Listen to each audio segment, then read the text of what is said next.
Avoir un iPhone, c'est vachement bien, que ce soit le 16 ou même les précédents, c'est génial. Mais pour pouvoir en tirer parti, parfois il faut des accessoires. Et aujourd'hui, je vous recommande des accessoires pour prendre soin de votre iPhone et pour en tirer le maximum. Et on voit ça après l'intro.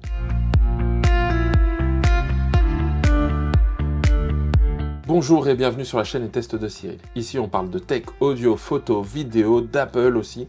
La lumière est bleue, c'est Apple.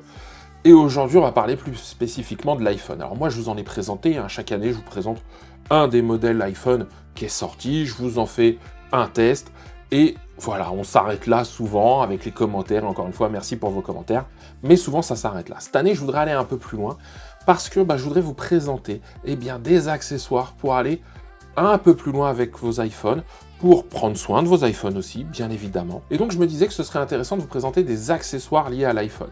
Alors, certainement que vous en connaissez déjà. Bien évidemment, je vais être sur du basique, mais aussi des choses un peu moins basiques. Il y en a certainement qui vont vous intéresser, d'autres moins vous intéresser. Ça peut vous intéresser pour votre dernier iPhone, peut-être que vous avez le 16, le 16 Pro, peut-être le 16 Pro Max. Mais ça va fonctionner aussi pour certains de ces produits avec des versions antérieures. Allez, je perds pas de temps, on est parti, je commence par la première catégorie. Et cette première catégorie, c'est charger son iPhone. Et oui, l'iPhone nous est livré avec un câble, maintenant USB-C vers USB-C, mais on n'a pas de chargeur, on n'a pas de batterie. Il y a la batterie de l'iPhone, elle tient de mieux en mieux, mais c'est pas encore génial, surtout si on utilise vraiment énormément son iPhone, et en fonction de ses usages. Et donc moi, ce que je vais vous proposer, c'est qu'on commence par la recharge de l'iPhone.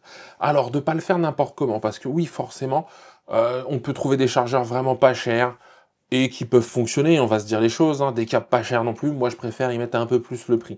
Mais pas aller non plus jusqu'à payer 30 € pour un chargeur d'iPhone, qui est un chargeur basique, qui va faire que ça, qui est assez limité en nombre de watts.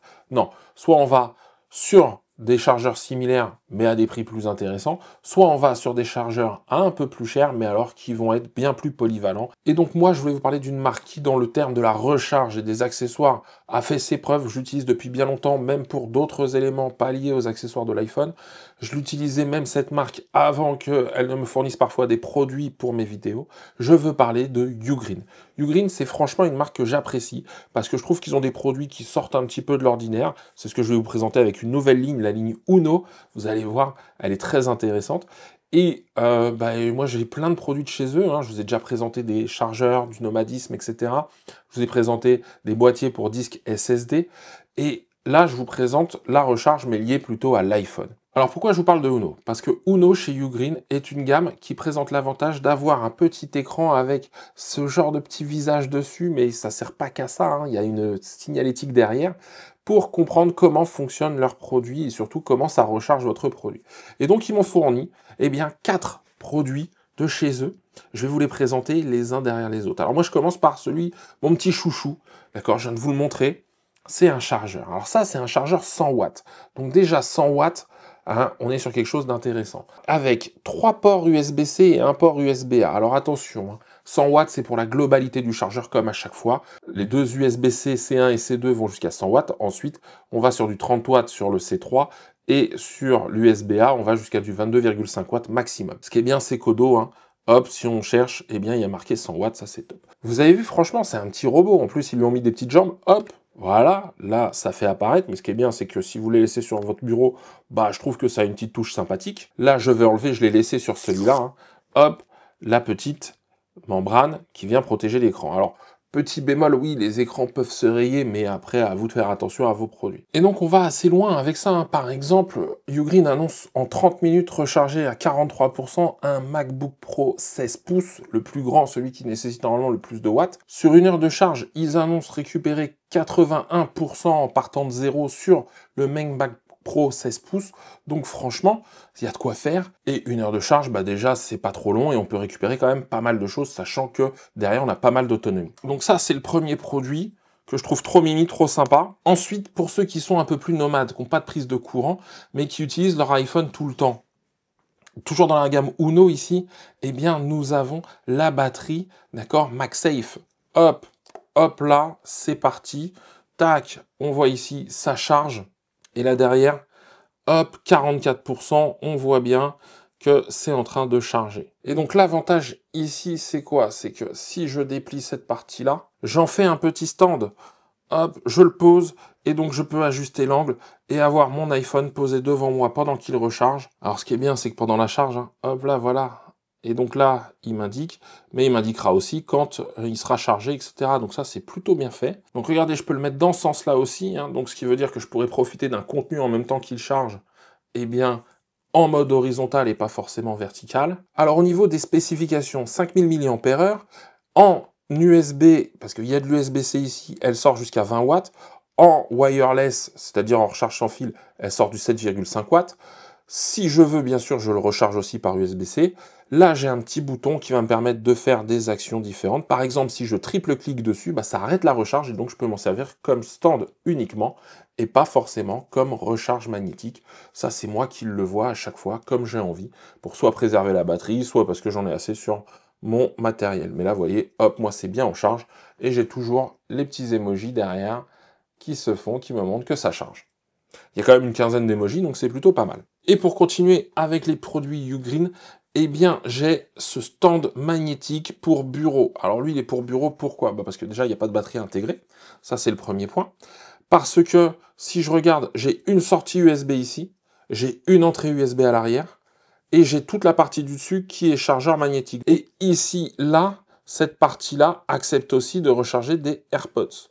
Donc, ça fait du 3 en 1, plus toujours le petit écran devant, vous allez le voir en train de fonctionner, c'est plutôt sympa. Cette station de charge, eh bien, celle-ci, elle est certifiée Qi 2, donc c'est-à-dire que ça va jusqu'à 15 watts, un peu plus rapide que la batterie sans fil que je vous ai montré juste avant. Et comme je vous le disais, il accepte pile poil les AirPods, hein, mais vraiment pile poil, c'est-à-dire que si vous avez une coque un peu épaisse dessus, je suis pas sûr que ça rentre vraiment bien. Et pour terminer, eh bien, j'ai aussi le câble Uno, d'accord? Et ce qui est super sympa, c'est que toujours avec ces petits emojis ici, j'ai là le petit écran qui va me dire, qui va me donner ces indications-là. C'est un câble 100 watts, il fait 2 mètres.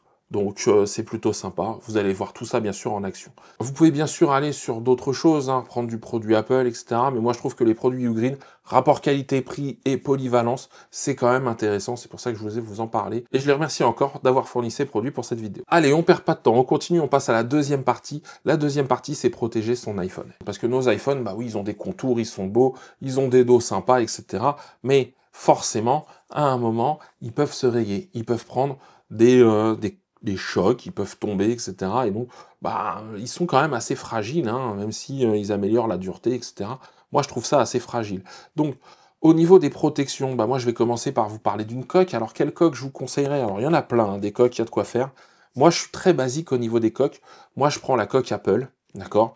Coque silicone. Ils ont arrêté toutes les coques un peu différentes. Ils avaient fait un truc en tressage fin. Je crois que c'était pas génial en niveau qualité, etc. Moi, j'aime bien la coque classique, forcément compatible MagSafe. Si vous avez l'iPhone 16, il y a le bouton spécial pour, vous savez, le caméra control, le petit bouton, mais qui est recouvert. Il y a d'autres coques qui font une encoche. Chez Apple, c'est bien recouvert et le lien se fait avec le bouton. Donc je trouve ça plutôt intéressant. Le défaut de la coque Apple, c'est que en silicone, elle prend les pluches. On va se le dire, hein, elle prend tout ce qui traîne, les poussières, les trucs comme ça. Ça, c'est toujours une tannée. Et le deuxième point, c'est qu'il y a des petits morceaux parfois qui s'en vont. C'est très dommage parce que ça vaut très cher. Donc si on veut peut-être changer souvent de coque ou ce genre de choses, la coque Apple sera peut-être pas la même. Moi, je vous mettrai, j'aime bien la marque Spigen par exemple. Je trouve qu'ils en font des sympas, mais il n'y a pas que elle. Hein. Encore une fois, je ne suis pas sponsorisé par eux pour vous parler de quoi que ce soit. Mais voilà, je trouve qu'elle fit bien, etc. Parfois, les coques un peu bas de gamme, ça bouge un peu, c'est pas, ça laisse passer. Moi, celle-ci, elle laisse très peu passer les choses derrière, voire jamais. Donc je trouve ça chouette. À chaque fois, c'est avec ça que j'équipe mon iPhone. Et toujours dans la protection, un écran de protecteur, ça peut être intéressant, d'accord? Parce que les écrans, ça se raye. C'est un peu dommage, hein, de rayer son écran. Moi, je fais très attention. Pourquoi? Parce que les produits, je les garde pas tout le temps et donc je les revends. Et quand je les revends, je veux les vendre dans le meilleur état possible pour en tirer le meilleur prix possible. Et donc, forcément, la protection d'écran. Alors, regardez la façon dont s'installent ces protections. Il y en a qui vendent avec des petits supports pour que ce soit vraiment bien mis, bien calé, sans bulles, etc. Aujourd'hui, il y a des gros efforts. Et à une époque, quand même, c'était compliqué. On avait des bulles. Dès qu'il y avait une petite poussière, là, c'est toujours le cas, hein, mais ça faisait quelque chose de pas esthétique. Donc, faites attention. Là aussi, Spigen est plutôt pas mal. J'ai vu 2-3 façons de faire, en tout cas 2-3 vidéos sur comment installer leur film. et ça avait l'air très simple. Et quand je dis ça, ce ne sont pas des vidéos faites par la marque, ce sont des vidéos faites par des utilisateurs lambda, et j'avais trouvé ça plutôt intéressant. Je vous mets les liens dans la description. Donc, une fois qu'on a chargé notre iPhone pour l'utiliser, le protéger pour pas l'abîmer, eh bien, on va commencer à aller vers profiter de son iPhone. Et pour profiter de son iPhone, certes, il a des haut-parleurs qui sont intéressants, mais on aime bien avoir du bon son. Et pour avoir du bon son, eh bien, je vais vous parler, bien sûr, de AirPods, d'accord? Alors, vous pouvez prendre les AirPods Pro 2, les AirPods 4, je les ai pas testés. Les AirPods Pro 2, je les ai testés, ils sont très très bons. Les AirPods 4, je les ai pas testés. Ça arrivera sur la chaîne. Dites-moi si un test ça vous intéresse. Et derrière, on veut pas toujours forcément du Apple parce que dans le rapport qualité-prix, il y a des choses qui existent et qui sont très intéressantes. Alors moi, je voudrais vous parler d'une marque, ceux-là, je vous ai présenté il y a très longtemps. Ce sont les Ear de chez Nothing. Déjà, j'aime bien le look tout en transparence. Ils sont vraiment jolis. Ça fait plusieurs années maintenant que je les ai. Ils marchent toujours aussi bien. J'en suis très content. J'aime beaucoup cette marque, ce qu'elle fait. Le rapport qualité-prix, je les trouve très très intéressants. Donc là, ce sont les Ear. Ils en ont d'autres, des plus abordables, des moins abordables. Ceux-là, c'est le haut de gamme, mais le haut de gamme à 120 €, donc ça va. Si vous avez jamais testé, je vous invite à tester parce que c'est vraiment des bons petits écouteurs. Belle autonomie, etc. De l'USB-C. Donc là, voilà, on est dans les standards habituels qu'on peut croiser. Et si on veut aller plus loin, qu'on veut profiter d'un bon son, d'un son plus enveloppant, avec une meilleure réduction de bruit, etc., je pourrais parler des AirPods Max. Mais moi, je le dis, les AirPods Max, ils étaient trop lourds pour moi, ils me faisaient mal au haut du crâne, donc je les supportais pas. Moi, j'irais plutôt vers les casques dont je vous ai déjà parlé. Par exemple, les Sony WH-1000 XM, cette gamme-là, elle est dingue. Il y a le XM4, le XM5 encore en vente aujourd'hui. Le XM5, attention, il n'est pas pliable. Moi, c'est le XM3 là que j'ai là. Il y a Bose aussi qui en fait des très très bien. Ça peut être intéressant de regarder ça. D'ailleurs, au niveau des casques, je vous avais présenté le Tozo HT2, qui est un casque qui est très très bon pour moi, qui est bien moins cher que les Sony, les Bose, ce genre de choses. Si vous ne l'avez pas vu, allez voir la vidéo de présentation, de test. Vous verrez de quoi je parle. Et en parlant de la marque Tozo, j'ai leur petit haut-parleur, le PA2, et c'est plutôt très bien. C'est un petit haut-parleur à 60 €, donc ça reste correct. On a 25 heures d'autonomie, IPX7. Regardez les boutons. On a des boutons ici. Donc, en fait, c'est protégé contre les projections d'eau. On a des woofers ici. Je ne sais pas si vous allez voir. Ici, on a les sorties pour le son. Vous allez voir, je vais vous mettre un son, comme ça, vous allez mieux l'entendre. Et franchement, ça marche super bien. Alors, je vais mettre un petit son pour voir. Je ne sais pas si vous l'entendez bien. L'équaliseur, ça marche avec l'application, c'est top. Là, je suis à pas grand-chose. Je vais pousser un peu le son.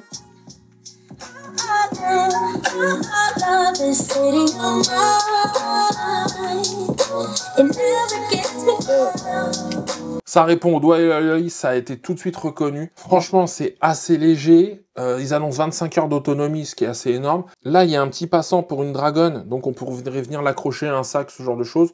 Bon, moi, voilà, c'est en USB-C. Ça fonctionne avec l'application, on peut mettre les EQ. Quand je l'ai eu avec l'application, j'ai fait la mise à jour du produit. L'application propose 16 modes d'équalisation. Donc franchement, à ce prix-là, pas grand-chose à dire. Encore une fois, merci à la marque de me l'avoir fourni pour cette vidéo. Voilà, je voulais vous en parler. Vous pouvez aller vers des marques bien plus connues.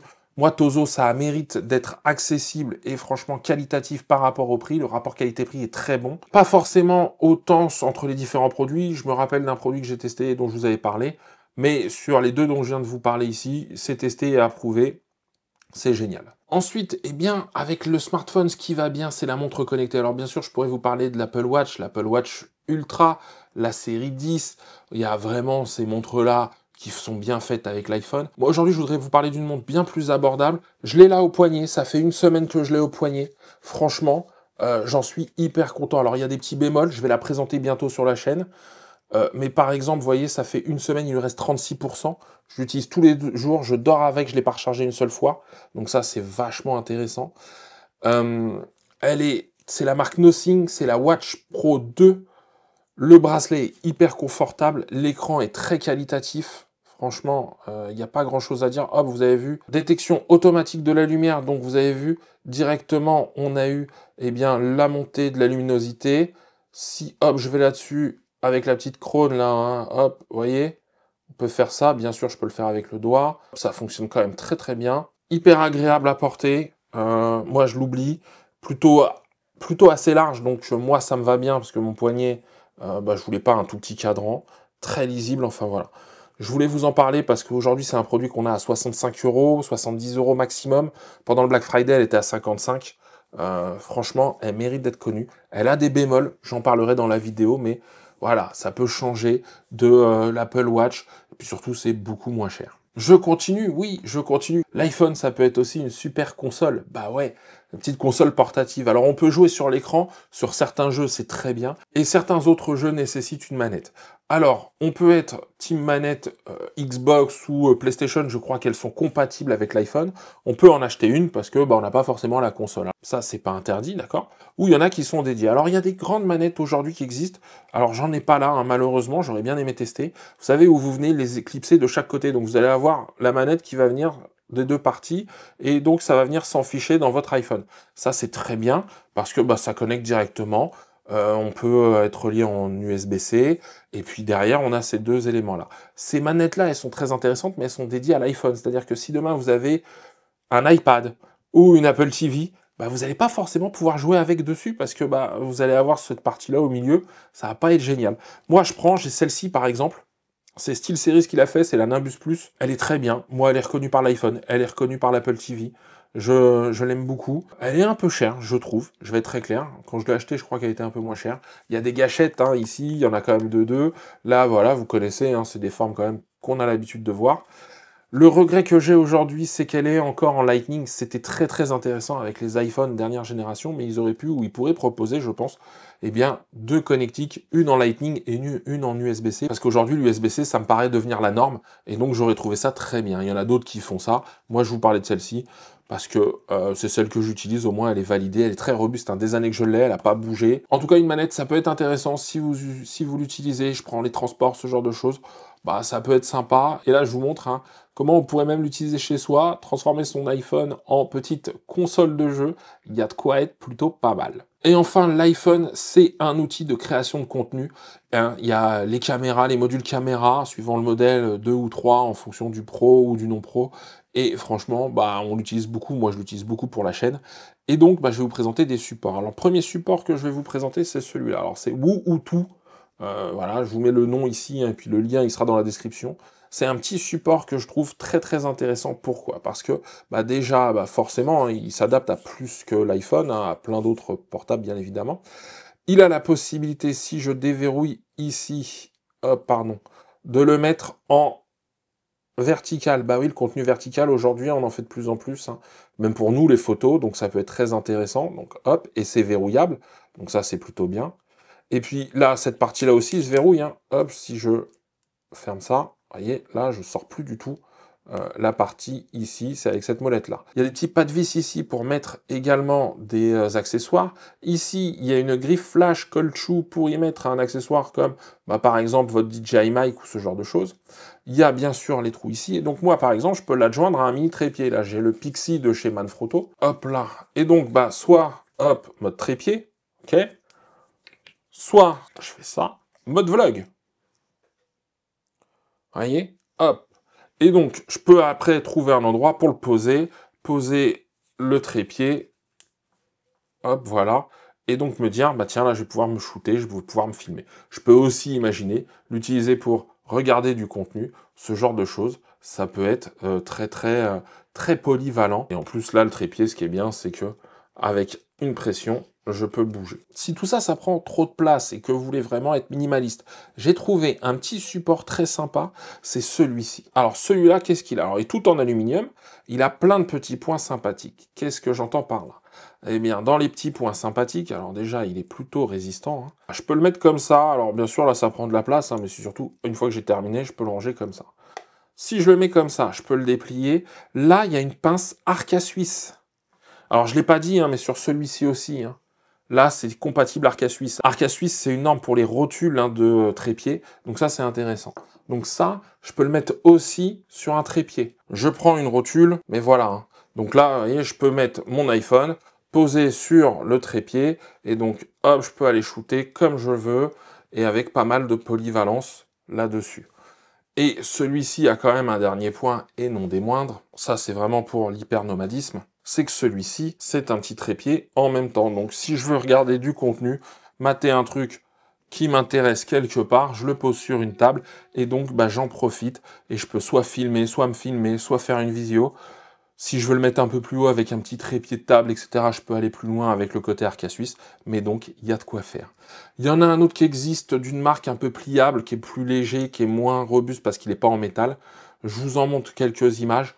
À vous de vous faire une idée. Celui-là, je l'aime bien parce que, bah, je vous dis, tout en métal, tout en aluminium. Une fois replié, bah, on a quelque chose quand même qui ne prend pas trop de place dans un sac, d'accord, qui est pas trop grand et vraiment qui est plutôt complémentaire. Et moi, le côté Arca Suisse, j'aime beaucoup. Et puis, je vous dis, il est vraiment pensé pour être posé, hein, parce que bah, si vous regardez bien ici, voilà, il y a des petits patins hein, en caoutchouc sous les pieds. Donc ça, c'est plutôt pas mal. Donc voilà, j'en ai terminé avec cette vidéo de présentation des accessoires pour iPhone. J'espère que la vidéo vous a plu. Je ne vais pas faire plus long dans cette conclusion. À vous de me dire, vous, quels accessoires vous utilisez. Ça m'intéresse, ça me donnera peut-être des idées pour les présenter à de prochaines vidéos. Comme d'habitude, si cette vidéo vous a plu, pensez à la liker, à vous abonner, à activer la cloche. Et moi, je vous dis à très bientôt pour un nouveau test. Et d'ici là, prenez soin de vous.